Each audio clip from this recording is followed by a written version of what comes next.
अक्टूबर नवंबर में बिहार में विधानसभा के चुनाव हैं, लेकिन चुनाव से पहले बिहार में एक शब्द की खूब चर्चा है। ये शब्द है बेटा। मुख्यमंत्री नीतीश कुमार के बेटे निशांत कुमार का कल जन्मदिन था। उनके जन्मदिन पर एक बार फिर ये मांग उठी कि निशांत को राजनीति में आना चाहिए, चुनाव लड़ना चाहिए, सीएम बनना चाहिए। ये आवाज जेडीयू के अंदर से भी उठी और जेडीयू के बाहर से भी। राष्ट्रीय लोक मोर्चा के अध्यक्ष और एनडीए में सहयोगी उपेंद्र कुशवाहा ने मुख्यमंत्री नीतीश कुमार से बेटे निशांत को अपना उत्तराधिकारी घोषित करने और जेडीयू का नेतृत्व बेटे निशांत को सौंपने की बात कही है। सहयोगी ही नहीं, विपक्ष भी कह रहा है कि नीतीश को फैसला कर ही लेना चाहिए।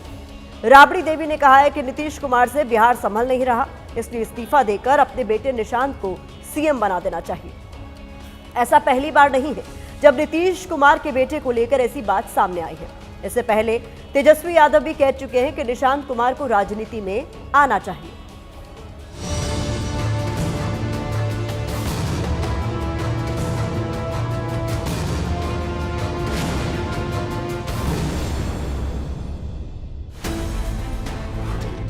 पोस्टर बोल तो नहीं सकता, लेकिन बता बहुत कुछ रहा है।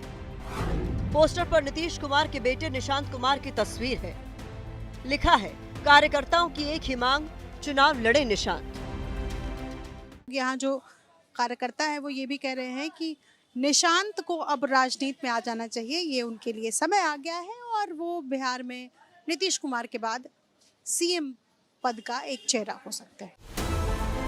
बिहार की चुनावी फिजाओं में एक बार फिर निशांत कुमार का नाम तैर रहा है। जेडीयू कार्यकर्ताओं से लेकर उपेंद्र कुशवाहा और यहाँ तक कि राबड़ी देवी भी कह रही हैं कि नीतीश को बड़ा दिल दिखा ही देना चाहिए। हालांकि निशांत अब भी नपे तुले शब्दों का प्रयोग कर रहे हैं, थोड़ा थोड़ा बता रहे हैं, काफी कुछ छिपा रहे हैं। सारी जनता से अनुरोध है, इलेक्शन निकट है, आप लोग सब एनडीए को जिताएं, पिताजी को सीएम बनाएं। चलिए, बहुत आप सबको बहुत बहुत धन्यवाद। पीएम मोदी ने नीतीश कुमार को लाडला कहा था, लेकिन वो पुरानी बात हो गई। नई चर्चा तो नीतीश के लाडले निशांत की है। अब तो राबड़ी देवी की जुबान पर भी निशांत का नाम है। बेटा को बना दे, बेटा को बना नहीं खाता, बेटा संभालेगा। अरे नीचे करना हुआ है बेटा। इससे पहले भी मीडिया ने जब निशांत से राजनीति में आने को लेकर सवाल पूछा था, तो भी वो पिता नीतीश को ही सीएम बनाने की अपील करते नजर आए थे। लेकिन अब तो एनडीए के सहयोगी भी कह रहे हैं, समय के साथ सब बदलता है। जिसकी भी इच्छा हो राजनीति में आ सकता है, कोई रोक नहीं सकता। इवन की परिवार का सदस्य भी नहीं रोक सकता। किसी की पत्नी आना चाह रही हो तो पति नहीं रोक सकता, किसी का बेटा आना चाह रहा हो तो पिताजी नहीं रोक सकते। ये उनका पुत्र है, पिता के नाते उनको निर्णय लेना है और जनता जिसको चाहती है निश्चित तौर पर उसको आशीर्वाद देती है। लोकतंत्र में सबको अधिकार है।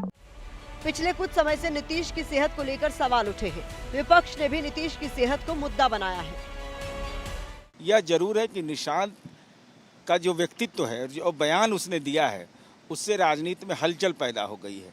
अब वो राजनीति में आएगा नहीं आएगा, ये उसका विशेषाधिकार है। निरंतर प्रदेश की सेवा अपने पिताजी के जैसे करते रहे। फैसला परिवार का है, जनता दल यूनाइटेड का है, लेकिन एक युवा होने के नाते हम ये कह सकते हैं कि जब युवा राजनीति में आते हैं तो नई दिशा के साथ आते हैं, नए नेतृत्व के साथ आते हैं, नए संकल्प के साथ आते हैं।